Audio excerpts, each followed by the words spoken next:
Lego tiene un problema con los droides. Desde 1999 tenemos el mismo diseño para el droide B1. 24 años, casi tantos como tengo yo. Pero os voy a ser sincero y dar mi opinión, ya que para mí esto no es un problema. No cambiar algo puede significar dos cosas, dejadez o que funciona. Y me parece un ejemplo de que funciona el diseño perfectamente. Sí es cierto que las piernas no se pueden separar, y hay diseños alternativos donde tienen brazos articulados los droides, aunque esto es algo que no hacen ni las figuras normales, entonces tampoco vamos a pedir algo que no hace una figura normal que es mucho más estable. Desde mi punto de vista, esto sería un compromiso en la durabilidad y la fragilidad de la figura, que al ser más delgadas es algo a tener en cuenta y están diseñadas para aguantar mucho tiempo, cosa que me parece bien. Antes de continuar me gustaría recordar que en torno al 70% de vosotros no está suscrito, por lo que un like o suscribirse si os acaba gustando el contenido ayudaría un montón a esta pequeña comunidad a seguir creciendo. También quería recalcar que la pieza central y fundamental de este vídeo eres tú, y es que quiero saber qué opinas sobre el tema y que me dejes en los comentarios. En el vídeo anterior que tuvimos sobre los clones hubo muchos comentarios con diferentes puntos de vista, razón que ha hecho que haya sido uno de mis vídeos favoritos hasta el momento, así que muchas gracias. Me gustaría dividir el vídeo en tres problemas principales que considero existen ahora mismo con los droides, siendo uno la durabilidad, otro la variedad y el tercero el número de sets en los que aparecen. Entonces, continuando con el droide B1, ¿cuál podría ser el problema? Los droides de este estilo son dados en cada uno de los sets de clones que recibimos como suplemento, lo que hace que cualquier persona que va acumulando este tipo de sets sin ningún esfuerzo vaya también acumulando estos droides. De todas formas, sí que podría intentar hacer algún cambio debido a que la tecnología ha avanzado mucho en estos últimos años y luego se ha beneficiado de ello en múltiples ocasiones, por lo que la excusa de la durabilidad puede que no sea suficiente, aunque el problema real es que no sabemos si han intentado rediseñarlos o no. La durabilidad se convirtió en un problema real con los B2 Super Battle Droid y ha sido la razón principal por la que no hemos visto este tipo de droide en ningún set desde 2015. Los puntos de conexión de los hombros y la cadera parece que no eran muy fiables y se rompían mucho. Yo personalmente no he sufrido con esto con los droides de mi colección, aunque esto es porque nunca o prácticamente nunca los he separado, seguramente. Sin embargo, en este caso sí se ha posicionado a Lego, y creo recordar que un diseñador en una entrevista reconoció que podría ser posible el retorno de esta figura, y de ahí que los rumores de la Swamp Speeder mucha gente pensara que iban a volver, cosa que ya sabemos que no va a pasar. Sin embargo, lo que personalmente más me molesta es la variedad. En mi colección tengo droides Magna, droides Comando y droidecas, que hace 7 años que no vemos, pero el resto hace muchísimo también que no los vemos en sets nuevos, y yo los tengo porque llevo coleccionando muchos años, pero sé que muchos de vosotros no tenéis estos droides, y me gustaría tener más para poder conseguir un droide táctico, por ejemplo, y aumentar la variedad de mi ejército. Por lo tanto, con la variedad nos encontramos con la situación en la que actualmente solo estamos recibiendo droides B1 con alguna variante de colores y un droide araña, y luego incluso admitió que ni pensaron hacer un droide cangrejo para el ATTE, cosa que es flipante ya que en la escena salen droides cangrejo, pero básicamente aportaría variedad más que por la escena. A mí la escena me da más igual. ¿Qué está produciendo esta evidente falta de variedad? La falta de sets separatistas que vayan a la par con los sets de clones que vamos recibiendo. Solo hemos recibido un set separatista los últimos 3 años, el tanque armado de asalto o AAT,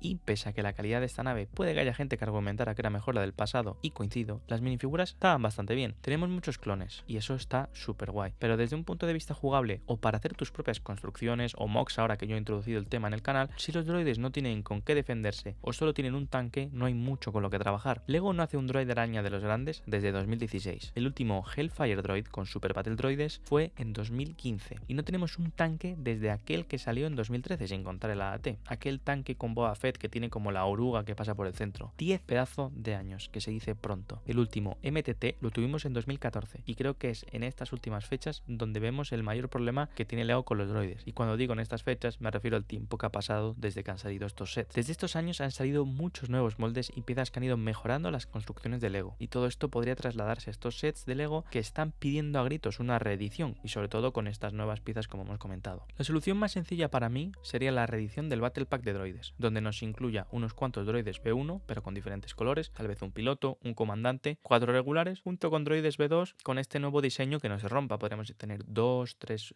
Super Battle Droids y estaría muy guay. Lo cobramos por 30 euros y aquí gana todo el mundo. Tener este Battle Pack te permitiría que si reeditas uno de los sets anteriores puedas meter otro tipo de droides en estos nuevos sets, haciendo que dejes el Super Battle Droid y el B1 para este pack, y en el otro pack pues meta los comandos, un Magna, meta un droide táctico y no tenga que preocuparme, ya que toda esta demanda de droides regulares quedará cubierta por este Battle Pack de 30 euros. Al haber pasado tanto tiempo, no creo que sea una apuesta arriesgada, y supongo que las ventas irían bien, ya que las colecciones en cuanto a clones de mucha gente han aumentado mucho en estos últimos años, pero no de su principal opositor, como son los droides. Como he comentado al principio, me gustaría conocer vuestra opinión al respecto, así que dejadme en los comentarios en qué coincidís conmigo y cuál es vuestra visión, ya que seguramente tengáis algo muy interesante que decir y mi visión no es la verdadera y seguramente haya gente que opine diferente o lo contrario que yo. Muchas gracias por llegar hasta aquí y nos vemos en el siguiente vídeo. Gracias por el apoyo en los últimos vídeos y nos vemos en el siguiente. Hasta la próxima.